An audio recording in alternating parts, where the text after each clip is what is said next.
Bonjour les Vierges et bienvenue sur votre escale Astro Tarot, guidance de vos énergies pour la lunaison du 10 juillet au 7 août 2021. La nouvelle lune en Cancer a un goût particulier de renouveau pour vous les Vierges puisqu'elle s'implante dans le secteur abritant votre cercle social et amical, mais aussi vos projets d'avenir.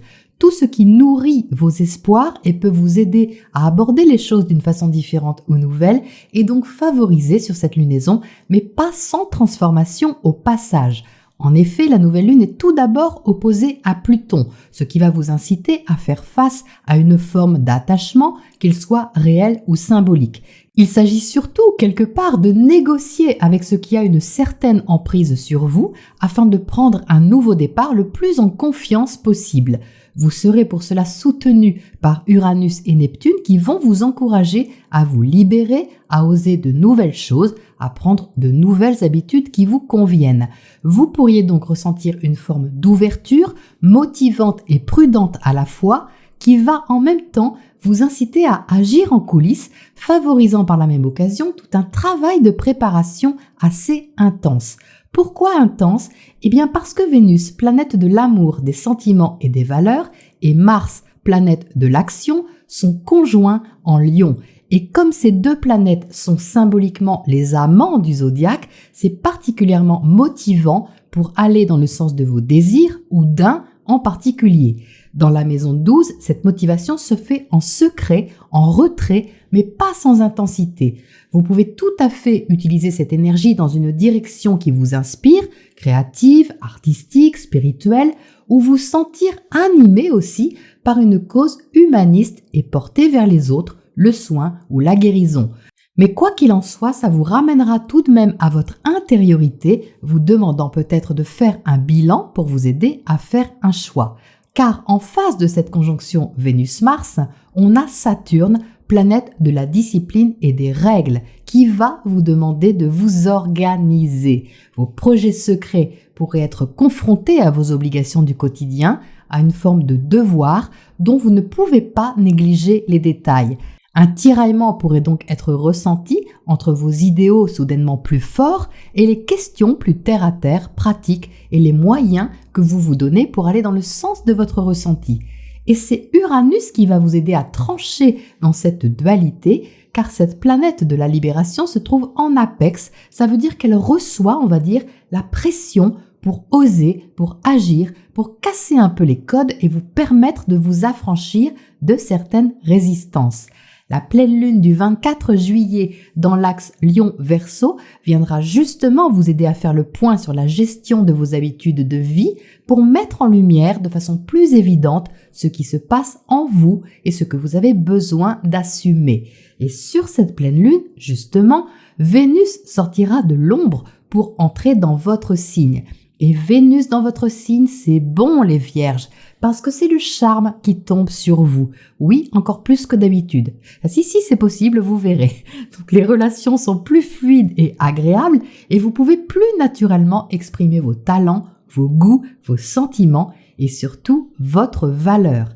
Et ce, peut-être face à une figure d'autorité ou de modèle autour de cette date avec l'opposition à Jupiter. Cet aspect peut aussi contribuer à vous montrer les choses d'une façon plus large, plus engagée aussi, quel qu'en soit le support.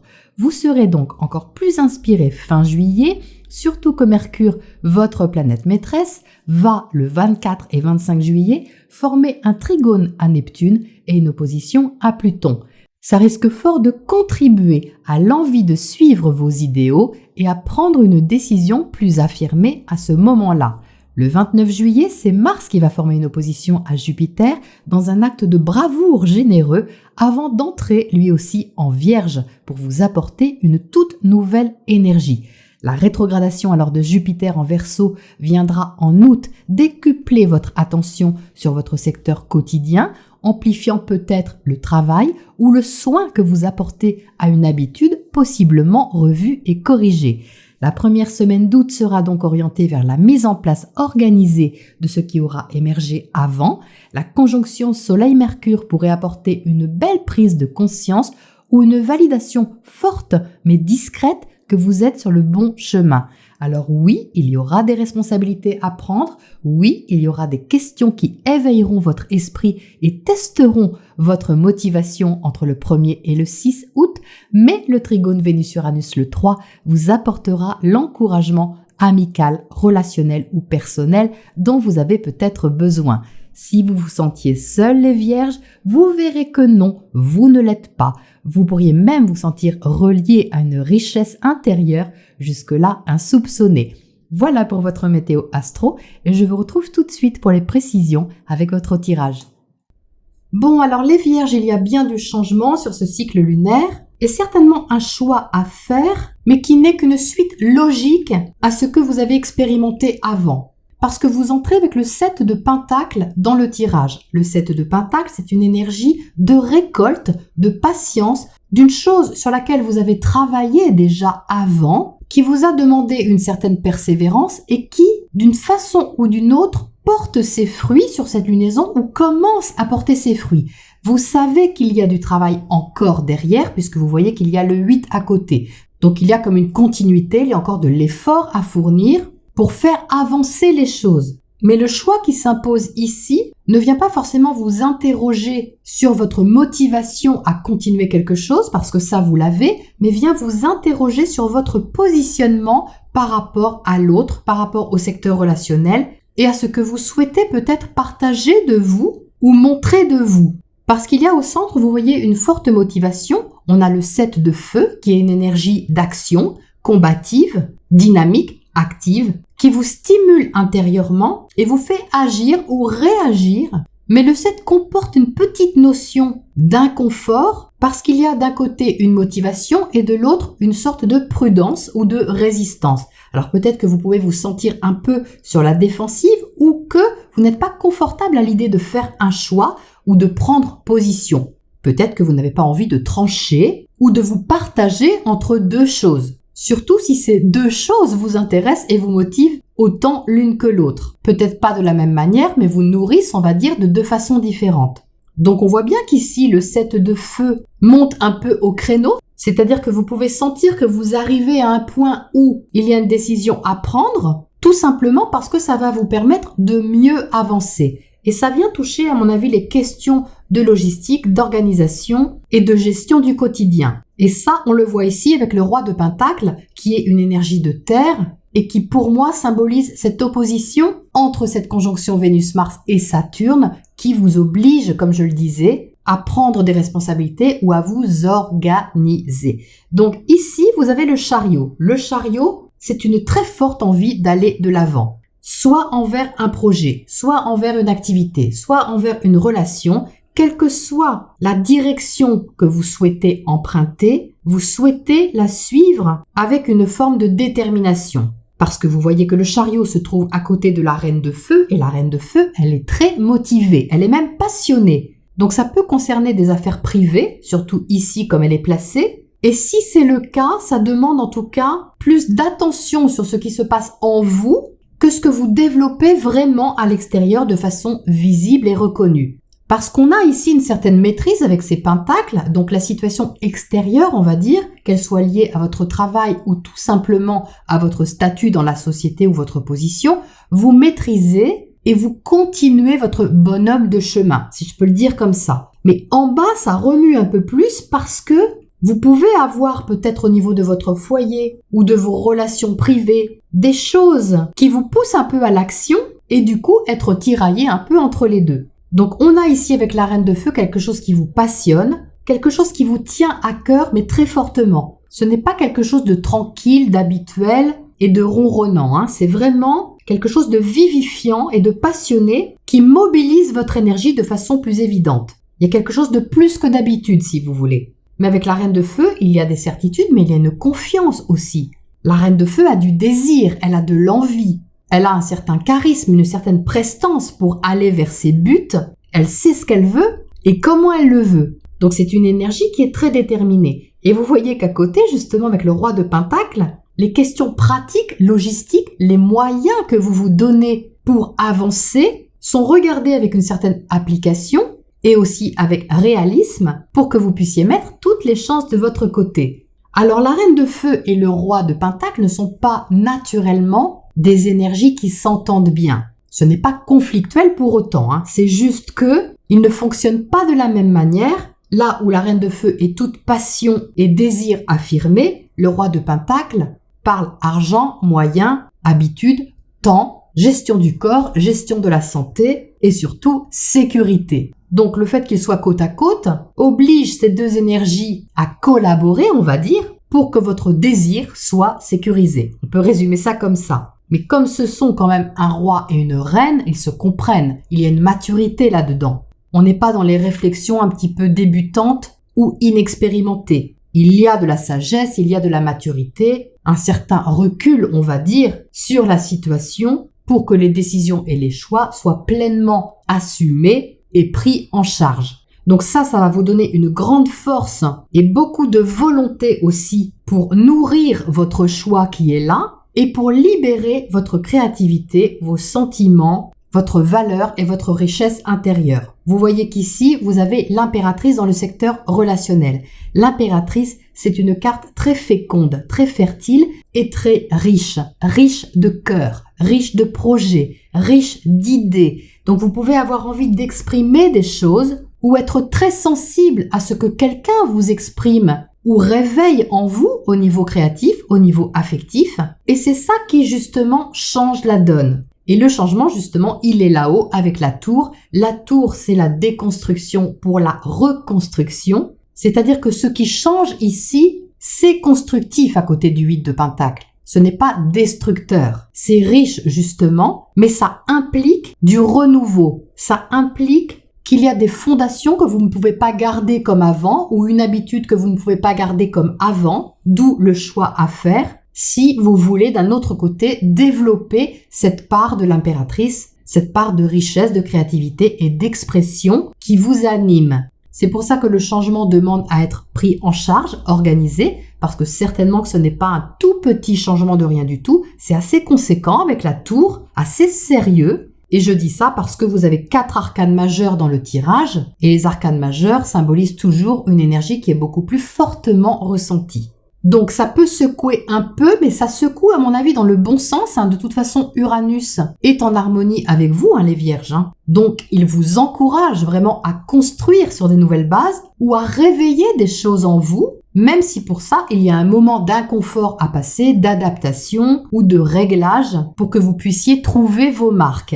Alors, qu'est-ce qu'on a sur la carte des amoureux ici? Alors, c'est la carte des amoureux, mais dans ce jeu de tarot, elle s'appelle simplement Amour. Elle symbolise le choix du cœur, elle symbolise l'écoute intérieure aussi, de ce qui vous anime, de ce qui vous motive et de la bifurcation que vous avez peut-être à apporter à votre vie. Alors, qu'est-ce qu'on a à côté?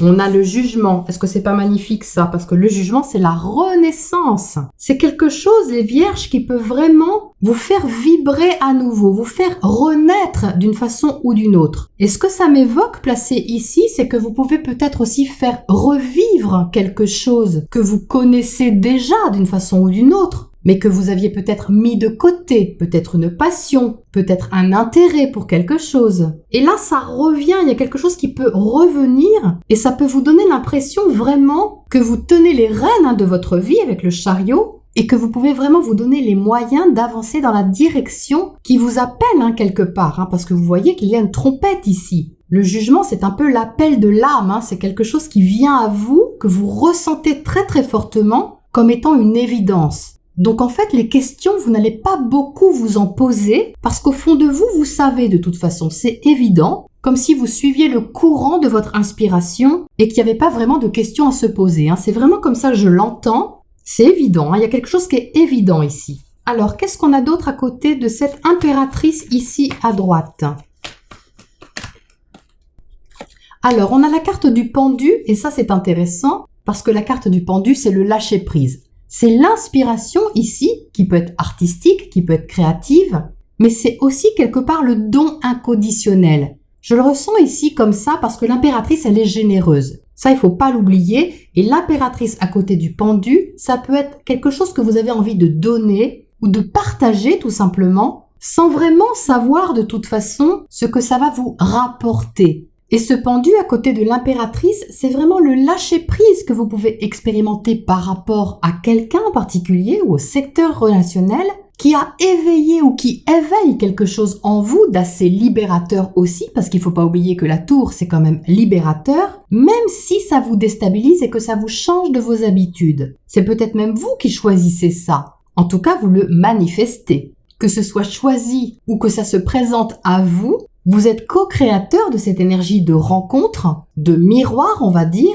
sur ce que vous êtes invité à explorer de vous au niveau créatif, au niveau affectif, et à explorer sur un certain long terme, avec le 8 de Pentacle et le Roi de Pentacle. C'est pas, à mon avis, quelque chose de superficiel à cause des arcanes majeures qu'on a ici, qui sont tout de même assez fortes et qui comportent le sens des responsabilités et du positionnement assez affirmé. Donc c'est plutôt chouette parce que vous apprenez aussi quelque chose à travers peut-être l'expression de quelque chose, d'un talent, d'un sentiment, d'une idée, d'un projet. Vous apprenez aussi à voir les choses sous un autre angle et à travailler un talent, à travailler peut-être un potentiel que vous avez d'une façon différente. Alors, qu'est-ce qu'on a à côté de cette tour là-haut justement ?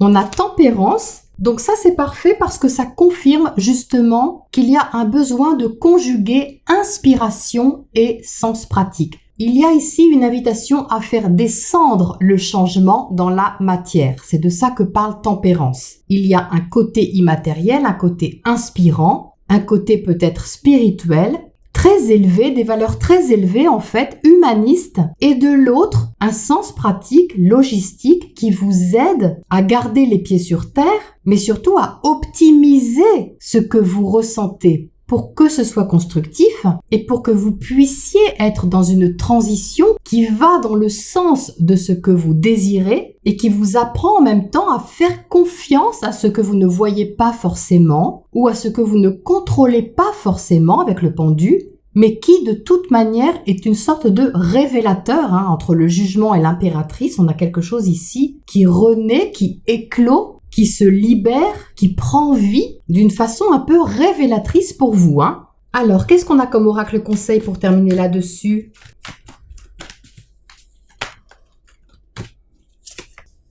Alors, on a le maïs. Donc ça, c'est marrant parce que ça rejoint un petit peu le 7 de Pentacle, l'esprit de récolte, l'esprit que tout vient à point à qui c'est attendre, mais tout vient à point aussi suite aux efforts que vous avez fournis surtout. Ça parle de travail, ça parle de ce que vous semez, de ce que vous plantez. Donc on a une énergie qui est riche ici, les vierges, qui porte ses fruits sur quelque chose et qui vous demande de vous relier à l'abondance. De toute façon, l'impératrice est une énergie qui est abondante de nature. Et vous voyez qu'on retrouve un peu cet esprit de fertilité ici et la connexion à soi surtout.